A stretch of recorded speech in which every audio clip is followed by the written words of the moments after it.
Hi, I'm Andrew Dowling, a veterinarian with PGG Wrightson. The data I'm going to present here is a study where we introduced drench susceptible worms onto a lamb finishing farm over a 3-year period. Now, don't take everything here as gospel. I'm just reporting on what we did. If you have any questions, you can see my contact details are there. So please get in touch with me with any queries. So really what we did on this farm, we had 2 farmlets that were as similar as possible before the study started. In each farmlet we ran about 400 lambs at a time, and also had some cattle in there as well. So on the refugia farmlet, in the first year, 20% of lambs were brought in undrenched from a farm that we knew had worms that were very susceptible to the drenches. Okay, so they came in through January, February and March. So if there are 400 lambs there, if 80 lambs got up to weight, and we bought some more lambs in, then 20% of those 80 lambs would be undrenched. So that happened over those 3 months. The other 80% were quarantine drenched, either with Zolbix or Startect, which had been the policy on the farm. The fecal counts were monitored to determine when to re-drench those lambs. And at the stage when the egg counts got high enough, all of the lambs were drenched, and they were drenched with a triple oral combination. From April onwards, all lambs were drenched in. Say cattle were co-grazed in the system. In years 2 and 3, we reduced the number of undrenched lambs down to 5% because we made this block too wormy. Reduced it down and only did the introduction through December and January. So we were trying to set up the new season's worm population with some susceptible parasites.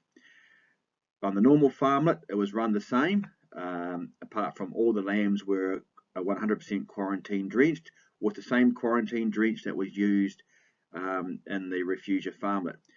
Also, if we drenched one farmlet, also drenched the other one to try and keep these things as similar as possible. So what we did with, we introduced the worms in. What we did find is in July of the first year in the normal block, we had a fecal egg count of 304 compared to a fecal egg count of 720 in the refugia block. And we also introduced quite a few barber's pole worms, which really wasn't desirable. So we changed farms that we bought the worms in from in the 2nd and 3rd year, another farm that had highly susceptible parasites. At the end of the study, after 3 years, we did a fecal egg count reduction test between the 2 blocks. And the summary of the results, when you look at telodosargia, with that we started with a 29% efficacy at the beginning. In the normal farmlet, that's improved to 99%, and in the refugia farmlet, we've improved that to 63% efficacy. So that's been an improvement in both farmlets. When we take a look at Trichostrongylus, now this isn't speciating them, this is just taking Trichostrongylus as a group. We started out with a 71% efficacy on the normal block. We've gone down to 0.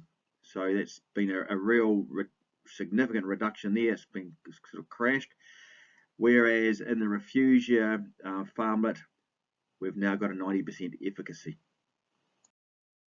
So what have we achieved over those 3 years? Significant thing was we lowered the worm challenge on the farm. That was with introducing the cattle. I think also using more efficacious drenches helped reduce that challenge. That was a win. The telodosargia efficacy has improved on both blocks, but less so in the refugia block. Now I still take that as a win, and don't let perfection get in the way of improvement. For Trichostrongylus, the efficacy has improved in the refugia and decreased severely in the normal block. So I'd take that as a win. And for the farmer, the lambs are growing again and not dying, so he's very happy. So certainly for that farmer, this has been a successful study. So everybody should buy some lambs with susceptible worms and not drench them to bring them onto their farm. Not as simple as that. These lambs that you don't drench will grow slower than the drenched lambs. In my experience, it's 20 to 50% slower or lower growth rates, but others I've spoken to haven't had that much or seen that great an impact. But we need to be aware of it. You need to have the right worm species, as was shown by the barber's pole worms that we had, which were undesirable.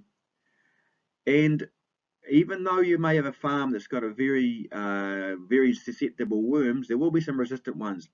And once lambs have had drenches on that property, they will be harbouring some resistant parasites. So for me, I want those lambs to have either not been drenched before, or the last drench they had was either a Zolvix or a StarTect, so that I know that I've got a very low chance of bringing in triple resistant parasites, or a concentration of triple resistant parasites. And we still need a way of maintaining these these worms in refugia on this farm as well. Okay, and that is not that easy to do in a lamb finishing system. So thanks for that. So yes, I think we've been successful in introducing some drench susceptible worms onto the farm.